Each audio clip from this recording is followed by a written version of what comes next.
Nah, mari teman-teman kita langsung masuk kepada materi kita di sini untuk bagaimana kalau teman-teman lihat di Facebook saya itu materinya saya munculkan di screen ya. Saya pakai StreamYard. Kalau di TikTok hanya bisa lihat audio aja, bisa dengar audio. Nah, teman-teman mari kita lihat di sini teks 1 Petrus ayat 3, 1 Petrus pasal 3 ayat 15 sampai ayat 16 ya. Kita lihat dulu. Ini yang menjadi landasan kita. Tetapi kuduskanlah Kristus di dalam hatimu sebagai Tuhan, dan siap sedialah pada segala waktu untuk memberi pertanggungjawab kepada tiap-tiap orang yang meminta pertanggungjawaban dari kamu tentang pengharapan yang ada pada kamu. Tetapi haruslah yang pertama dengan lemah lembut dan hormat dan hati nurani yang murni, supaya mereka yang memfitnah kamu karena hidupmu yang saleh dalam Kristus menjadi malu karena fitnahan mereka. Para apologet juga harus hidupnya saleh di dalam Kristus ya. Karena itu, karena hidupmu yang saleh dalam Kristus menjadi malu karena fitnahan mereka. Jadi ini adalah teks Alkitab bagi kita. Yang kedua, mari kita lihat konteks historisnya dulu. The historical context about the verse. Karena ketika kita membaca ayat Alkitab, maka kita membacanya pasal, kemudian ayat, kemudian di situ ada konteks. Kita bisa menggunakan the simple hermeneutics to approach this chapter ya, untuk hal yang sederhana. Misalnya yang paling sederhana adalah 5W, 1H, when, where, who, what ya. Nah, kita bisa lihat di sini. Jadi surat ini ditulis oleh Rasul Petrus kepada orang-orang percaya yang tersebar di wilayah Asia Kecil, atau sekarang kita bisa lihat lokasi modernnya adalah Turki yang sedang menghadapi penderitaan dan penganiayaan. Artinya orang-orang Kristen yang ada di wilayah Asia Kecil, Turki, pada konteks waktu itu yang menghadapi penderitaan dan penganiayaan. Ya, fokus utama surat ini adalah bagaimana adalah hidup kudus dalam penderitaan dengan meneladani, menjadikan Kristus sebagai tupos atau teladan yang menderita secara benar. Nah, mari kita bisa menganalisis beberapa kata kunci, the keyword di dalam 2 ayat ini yang menjadi foundation of apologetic. Ya, kita lihat yang pertama, frasa kuduskanlah Kristus di dalam hatimu sebagai Tuhan. Ya, ini menunjukkan penempatan Kristus sebagai center of the faith and life from the Christianity. Jadi ada pengakuan akan kedaulatan Allah secara pribadi dan batinia. Kuduskanlah Kristus di dalam hatimu sebagai Tuhan. Jadi ini sebagai sebuah proklamasi, sebagai sebuah pengakuan akan keberadaan Allah, kedaulatan Allah, the sovereign and the divinity of the Jesus Christ as a personal in our life, as a spiritual and personally. Nah, ini sangat penting sekali Bapak Ibu yang dikasih oleh Tuhan Yesus. Yang kedua, Alkitab ayat di dalam frasa di dalam ayat 15 dan 16, kita bisa melihat di situ digunakan kata siap sedialah pada segala waktu. Jadi mengandung artinya kesiapsiagaan, artinya to be continuous, terus-menerus in our faith, baik secara intelektual maupun secara spiritual. Nah, seringkali, maaf dalam tanda kutip, orang-orang apologet ini secara intelektual juga kurang memadai, lalu kemudian secara spiritual juga kurang memadai. Nah, ini yang penting. Maksud saya adalah ketika seseorang, mari kita lihat cara-cara orang berapologet yang baik, mencerdaskan orang seperti Dr. Bambang Nursena dan lain-lain. Jadi mereka berusaha untuk mencerdaskan orang, bukan saja berdebat siapa menang atau siapa yang kalah, tetapi kemudian itu mengenlarge, to educate, mengenlarge knowledge. Jadi orang itu punya pemahaman yang baik. Jadi orang itu akhirnya tahu. Jadi ada edukasi, ada pemahaman. There is a new information we put in his own knowledge. Ada informasi baru yang kita taruh di dalam otaknya, di dalam kepala.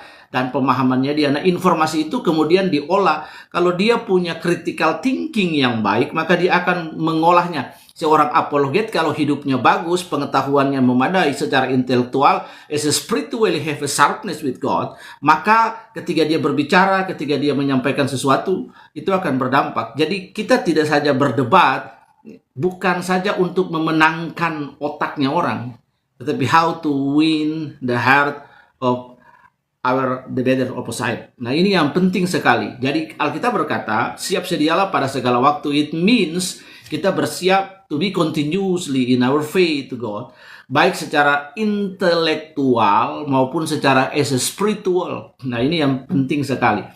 Untuk apa? Dua hal ini. Yang pertama, Alkitab berkata bahwa kuduskanlah Kristus dalam hatimu sebagai Tuhan. Artinya ini menunjukkan penempatan Kristus sebagai pusat. Christ is the center from our life with our confession. Ya, apa untuk kedaulatannya secara personally in our life, secara pribadi dan secara spiritual. Yang kedua, siap sedia, artinya kesiapsiagaan terus-menerus dalam iman, baik secara intelektual maupun spiritual. Untuk apa? Satu, memberi pertanggungjawaban, digunakan kata apologia, artinya penjelasan yang rasional. Karena itu our knowledge must fulfill, ya, pengetahuan kita, akal budi kita, penalaran deduktif kita must fulfill by knowledge. How to get knowledge? Membaca buku, membaca literasi dan pengetahuan, sehingga critical thinking kita, our circular reasoning kita, silogisme kita itu dipenuhi. Yang diperlukan untuk how to debate, bagaimana untuk berapologet, bagaimana untuk berdebat dengan orang lain. Bukan saja untuk memenangkan argumen, tetapi bagaimana untuk menyeberang to across knowledge. Bagaimana untuk menyeberangkan pengetahuan, pendapat, hal-hal yang baru, pengetahuan yang baru. Dan itu akan to make a trembling, membuat mereka akan bingung di situ dengan hal-hal yang baru. Jadi, it's not easy to become apologet. Oh, karena kita bisa menguasai satu bidang, lalu kemudian kita nyalakan TikTok, lalu kita berapologet. It's not like that. Tidak seperti itu. Nah, mari kita lihat untuk memberi pertanggungjawaban, penjelasan. Untuk apa? Memberi pertanggungjawaban. Jadi kita harus menjadi, pertama, kudus dulu sebagai seorang apologet. Hidup kita benar, karakter kita, kelakuan kita, sifat kita benar, menjadikan Kristus itu satu-satunya Tuhan di dalam hati kita. Ya, pengakuan akan kedaulatan Allah secara pribadi, batinnya. Lalu kita siap sedia secara terus-menerus, baik dalam iman, baik secara intelektual maupun spiritual. Untuk apa? Memberi pertanggungjawaban atau apologia, penjelasan yang rasional, yang argumentatif, atau pembelaan terhadap iman kita to the Christianity around us, whether they didn't trust and believe to God, or the outside the Christianity, atau orang-orang di luar Kristen yang mempertanyakan iman kita secara rasional, yang mempertanyakan iman kita secara argumentatif. Kita melakukan pembelaan, kita berapologia. Kita menjawab argumen dengan membangun silogisme, circular reasoning kita dengan baik, ya, memberikan pertanggungjawaban dengan data, bukti, fakta, literasi yang baik, secara teologis memadai, secara komprehensif, ya, secara proporsional, disertai dengan fakta, data, dan lain sebagainya. Setelah memberi pertanggungjawaban yang berikut adalah dengan lemah lembut dan hormat. Artinya sikap hati yang tidak agresif, menghormati orang yang berbeda pendapat. Nah, ini ketika si RK ini dia memenangkan argumen, dia bangga sekali. Dalam video itu dia memenangkan argumen, ya, terhadap si Suma, ya. Maksud saya di sini adalah sebagaimana supaya ketika kita menang biasa aja loh. Orang menang debat itu biasa saja, nggak usah terlalu bangga, nggak usah terlalu sombong, terus disuruh dipanggil gurunda. Gurunda itu bukan jabatan bukan sebuah panggilan, bukan sebuah gelar akademik yang tidak dikenal di dalam gelar akademik dan lain sebagainya. Jadi gurunda itu tidak dikenal di dalam sekolah klasik Islam. Ya. Jadi orang berkata gurunda dan lain. Jadi jangan bangga, oh kalau dia kalah panggil saya gurunda. It's not like that. Nah, tidak seperti itu, ya. Mari kita lihat. Seharusnya kalau kamu memenangkan perdebatan lawan Suma atau lawan siapapun biasa aja gitu, sebab ada banyak orang yang sudah melakukan dan mereka menang. Iya, jadi mari kita tidak saja kemudian dia menggunakan ketika dia menang dan kemudian dia gaya sekali lalu dia mengeluarkan lidah situ gitu di akhir videonya. Teman-teman bisa lihat di akun RK itu.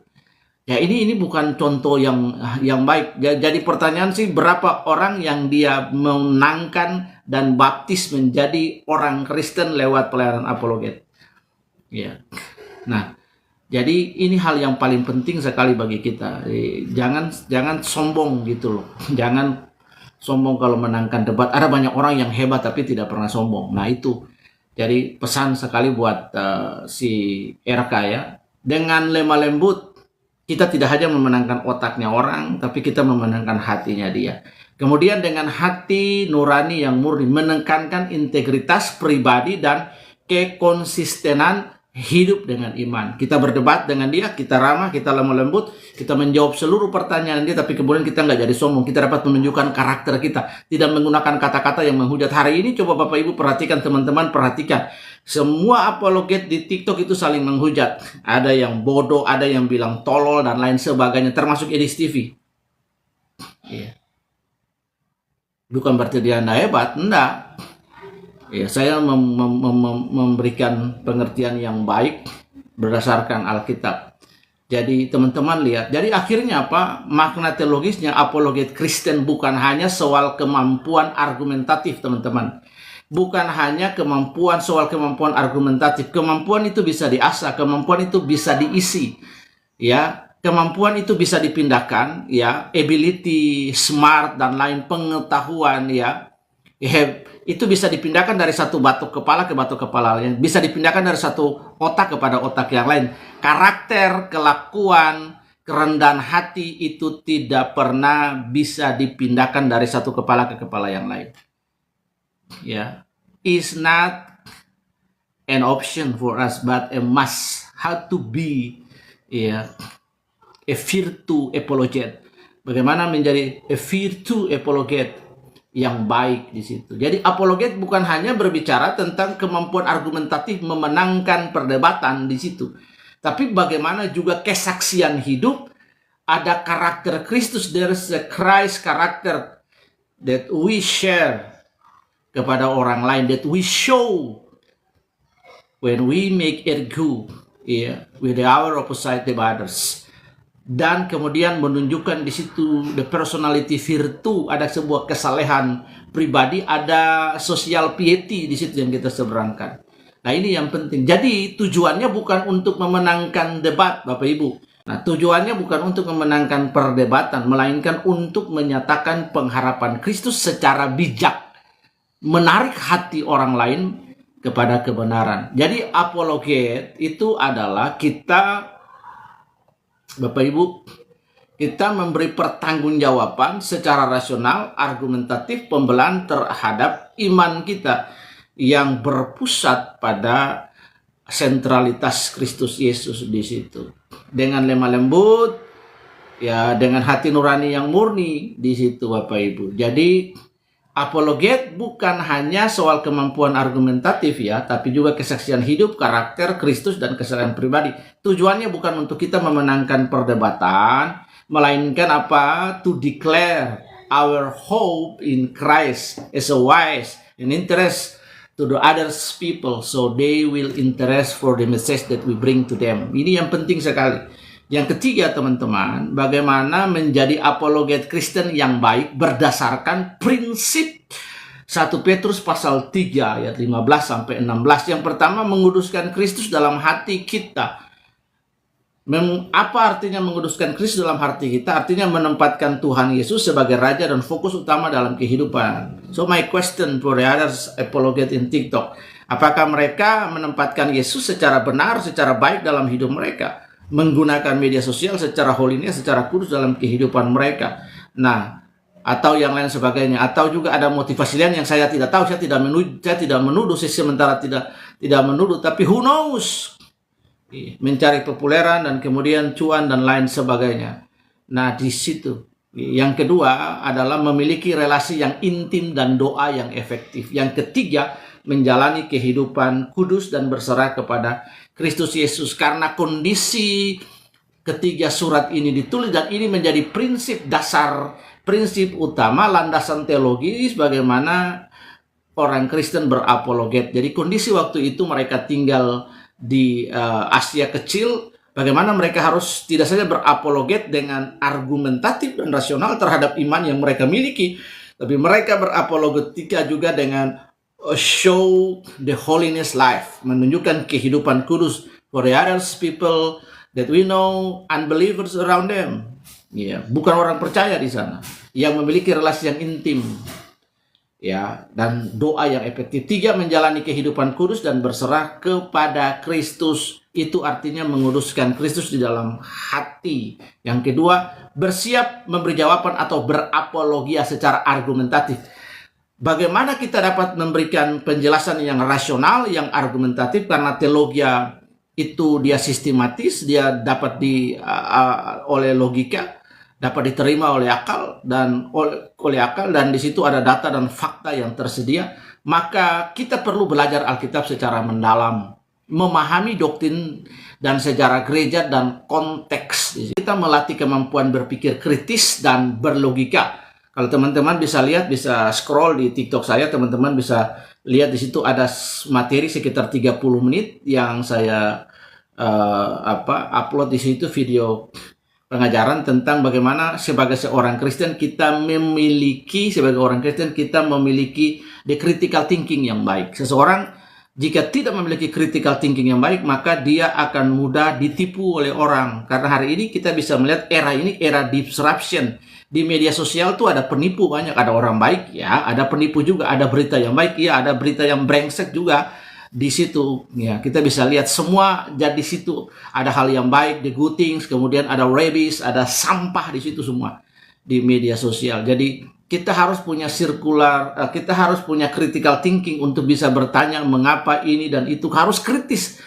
Ya, harus kritis karena orang banyak ajaran sesat yang ada berseliweran di sekitar kita. Jika kita tidak punya critical thinking dan kemudian tidak memiliki pengetahuan yang memadai soal doktrin-doktrin dasar dan lain, kita bisa tertipu. Alkitab berkata, ujilah segala sesuatu dan peganglah yang baik. Diuji dulu pengajaran seseorang, jangan langsung main amin-amin haleluya. Tidak seperti itu. Tuhan bilang uji dulu, setelah uji pengajarannya benar, berselaras dengan prinsip-prinsip Alkitab, kita ikuti. Karena Alkitab pun sendiri berkata seseorang yang mengajarkan Injil yang lain itu terkutuk gitu. Dalam Galatia pasal 1 ayat 8 dan 9. Dan kita harus mengikuti contoh jemaat yang ada di Berea. Orang Berea itu adalah orang yang menguji Rasul Paulus. Kita tahu Rasul Paulus, ia seorang rabi yang kalau kita belajar tentang sistem pendidikan, the education method approach the Hebrew education, kita bisa melihat di situ bagaimana ada 4 tingkatan pendidikan. Ada Beit Midrash, ada yang terakhir itu ada Beit Midrash itu Yeshiva. Bagaimana dia sekolah di Yeshiva. Itu sekolah rabi di situ, dan rabi yang terbesar pada waktu itu adalah 2 rabi, ada 2 rumah rabi di Israel pada era Yesus, yaitu Rabi Semael dan kemudian Rabi Hillel. Rabi Hillel ini punya anak namanya Gamaliel, dia adalah guru dari Rasul Paulus. Jadi tidak mungkin Rasul Paulus salah. Rasul Paulus secara pengajaran Ibrani Yudaisme dia kuat, kemudian dia dibimbing di bawah Barnabas. Jadi pemahamannya cukup memadai di situ. Tapi dalam Kisah Rasul pasal 17, dalam Kisah 17 ayat 10 dan 11 itu prinsip dasar hermeneutika yang pertama. Prinsip dasar hermeneutika yang pertama yang mereka lakukan ketika Paulus hadir di situ. Ada sebuah pendekatan yang diajarkan juga oleh Wesleyan, pendiri Wesleyan di situ, yaitu the quadrilateral hermeneutics, di mana Bible itu as a main foundation, baru yang lain. Nah, di situ. Jadi all the knowledge about God itu kita dapat yang pertama sumbernya dari Alkitab, 66 kitab, 39 PL, 27 PB itu secara kanonikal. Lalu kemudian ada sifat-sifat kanonik di situ, ada authority, clarity, ada infalibilitas dan lain sebagainya. Jadi mari kita melatih kemampuan berpikir kritis dan logika dan dapat membedakan argumen yang benar-benar sehingga kita tidak jatuh kepada strawman, logika falasi dan sesat ya.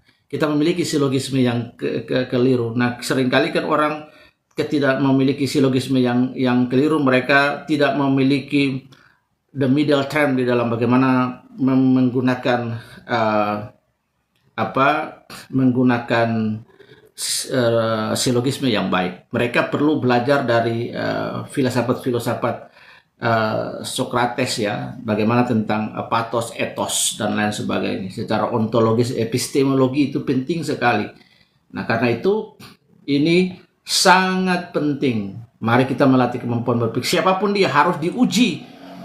Nah, jadi prinsip-prinsip hermeneutika diuji. Mereka menguji Rasul Paulus yang secara sekolah luar biasa. Setelah diuji, mereka mendapati bahwa the teaching that was bring by Paul the Apostle itu bersesuaian, bersejajar dengan Alkitab, dengan skriptura ya. Di situ waktu itu belum di Alkitab kan, tapi skripnya sudah ada.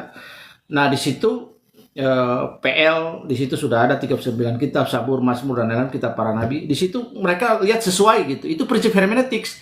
Lalu mereka ikuti pengajaran Rasul Paulus. Emangnya siapa mereka, teman? Gelar sekolah, saya tidak meragukan mereka, tapi gelar sekolah apa di situ, pengetahuan apa di situ, mari kita uji loh. Rasul Paulus aja diuji, apalagi cuma para apologet tiktokers. Emangnya siapa mereka? We must surrender to the biblical principle. Ya, tunduk kepada pengajaran Alkitab, bukan kepada apa kata teologi, apa kata teolog, apa kata apologet TikTok. Mereka bisa salah. Alkitab never. Bible never. Mereka bisa keliru, mereka bisa salah mengajarnya. Bahkan pun saya ikutin ada beberapa yang keliru, beberapa yang salah. Bahkan dalam menjelaskan hal-hal yang doktrinal pun keliru, yang salah. Ya. Jadi mari kita lihat supaya kita nggak jadi sombong. Ini dia memenangkan perdebatan dengan Suma, lalu gayanya sombong sekali di situ. Saya minta ampun. Sepertinya sebuah pencapaian yang luar biasa. Enggak, pencapaian yang luar biasa seseorang membawa orang kepada Kristus. Dia memenangkan perdebatan dengan Suma, tapi ingat dia belum membawa Suma kepada Kristus. Jadi mari tinggalkan. Berapologet itu adalah bukan saja memenangkan pikiran seseorang dalam berargumentatif, tapi juga memenangkan hati seseorang. Menyeberangkan pendapat, berargumen yang baik, yang kudus, yang benar, hati nurani. Lalu kemudian kita menyeberangkan pengetahuan sehingga dia juga hatinya terpikirannya dibaharui oleh Roh Kudus, hatinya dapat menerima pesan yang kita bawa, edukasi yang kita sampaikan. Nah, ini hal-hal yang ingin saya sampaikan. Lalu yang berikut, kita bisa melihat dengan lemah lembut dan hormat ya, kita menghindari sikap meremehkan lawan bicara. Kita menggunakan empati, kita mendengar sebelum berbicara, kita respect terhadap latar belakang dan pengalaman orang lain. Nah, itu salah satunya adalah bagaimana dia bangga sekali dengan kata gurunda. Gurunda itu bukan gelar akademik, itu bukan sebutan yang awam di dalam kalangan muslim ya. Ya, baik mazhab-mazhab yang ada, misalnya Syafi'i, Hambali, dan lain sebagainya. Nah, ini perlu kita pelajari di sini. Ya, respect terhadap latar belakang dan pengalaman. Yang berikut, dengan hati nurani yang murni, hidup yang konsisten antara perkataan dan perbuatan. Jadi ketika seseorang berkata bahwa dia berapologet, maka hidupnya itu harus bersesuaian. Apa yang dia sampaikan di TikTok itu juga harus dalam kehidupan nyata, perbuatan hari-hari, 24 hour, his own life. Apa yang disampaikan, hidup yang konsisten antara perkataan dan perbuatan. Nah, ini sebab dasar teologi bagi berapologet yang baik itu di dalam 1 Petrus pasal 3, 15 dan 16 itu mengharuskan demikian, keharusan bagi seorang apologet. Tidak hanya pintar ngoceh, tapi bagaimana hidupnya baik. Menjauhi dosa tersembunyi karena dosa melemahkan kesaksian. Jadi berapologet, menyeberangkan, menjawab, mempertahankan iman Kristen dengan secara rasionalis, dengan argumentatif, baik secara rohani, itu juga adalah kita menyaksikan kehidupan Kristus dalam hidup kita. Kemudian kita mengoreksi diri terus-menerus dan menjaga integritas, Bapak Ibu. Nah, ini yang penting. Nah, mari kita melihat bagaimana sifat seorang apologet Kristen yang baik. according to the First Peter chapter 3 verse 15 up to 16 ya. Di sini kita lihat yang pertama karakter apologet Kristen ya. Kita bisa melihat ada beberapa karakteristik apologet Kristen. Yang pertama, apologet Kristen harus memiliki relasi dengan Kristus, artinya menguduskan Kristus dalam hatinya sebagai Tuhan. Yang kedua, pengetahuan, siap secara rasional dan spiritual untuk menjawab pertanyaan-pertanyaan, bahkan yang paling sulit secara rasional dan argumentatif. Sikap harus lemah lembut dan penuh hormat untuk memberikan jawaban, karena hidup kita dapat memberikan kesaksian bagaimana kita tidak hanya smart. Orang Kristen tidak hanya pintar, smart, tapi kemudian menyeberangkan gagasan, ide itu dengan baik sehingga orang dapat melihat dan kemudian memuliakan Bapa di surga. Integritas, hati nurani yang murni, hidup sesuai dengan iman. Tujuannya adalah mengarahkan orang kepada pengharapan dalam Kristus, bukan debat. Itulah sebabnya saya menghindari debat. Bukan berarti tidak bisa berdebat. Ya, bukan berarti tidak debat. Saya bersyukur ada satu pelajaran yang disampaikan oleh Dr. Steffrey Lumintang PhD tentang the core value of Jesus Christ dan presentasi dan kemudian mempresentasikannya, sehingga itu akan mengenlarge, mengedukasi kita dan lain sebagainya. Sebagai penutup, maka menjadi apologet Kristen bukan hanya soal berdebat untuk Tuhan, tetapi mewakili karakter Kristus as a representative by Christ character ya dalam dunia ini yang penuh pertanyaan ya. Kombinasi antara kebenaran teologis, kasih Kristus, integritas hidup, dan kemampuan intelektual secara rasional dan argumentatif adalah senjata utama seorang apologet sejati. Jadi, menjadi apologet Kristen bukan hanya soal berdebat untuk Tuhan, tetapi mewakili karakter Kristus dalam dunia yang penuh pertanyaan. Kombinasi antara kebenaran teologis, kasih Kristus, dan integritas hidup, kekudusan, kecerdasan intelektual untuk menjawab pertanyaan-pertanyaan rasionalitas dan argumentatif adalah is our weapon, main weapon as a apologet. Ya, ini yang penting sekali bagi kita teman-teman. Nah, jadi jangan seperti berkelakuan seperti RK ya, seorang apologet yang baru memenangkan perdebatan dengan suma lalu lagaknya besar sekali, seperti dia melakukan sesuatu yang besar bagi orang Kristen. Nah, ini biasa saja seperti itu, sebab Anda belum memenangkan dia untuk Kristus. Anda hanya memenangkan IQ-nya, Anda memenangkan perdebatan. Dan ada banyak orang yang sudah memenangkan perdebatan dengan dia, bukan hanya Anda sendiri. Jadi janganlah sombong. Hari ini kalau Anda teman-teman bisa melihat ketika orang berdebat di TikTok, orang Kristen, bahkan apologet Kristen, mereka dapat mengatakan orang bodoh, orang tolol, dan lain, menghina dan menghujat. Itu bukan ciri Kristen. Apologet Kristen tidak seperti itu. Kalau teman-teman belajarlah bagaimana berapologet yang baik dengan Dr. Bambang Nursena di situ. Ya, bagaimana dia menyampaikan kebenaran, tidak saja memenangkan orang argumen, tafsir, rasio, tapi juga memenangkan hatinya orang. Nah, ini yang penting. Pendekatan-pendekatan yang dia lakukan akhirnya dia bisa diterima di semua kalangan. Pelajaran bagi kita, ya, kalau kita bisa berlogika dengan baik, kita bisa berapologet dengan baik, tidak perlu Edi Stevie lari ke luar negeri.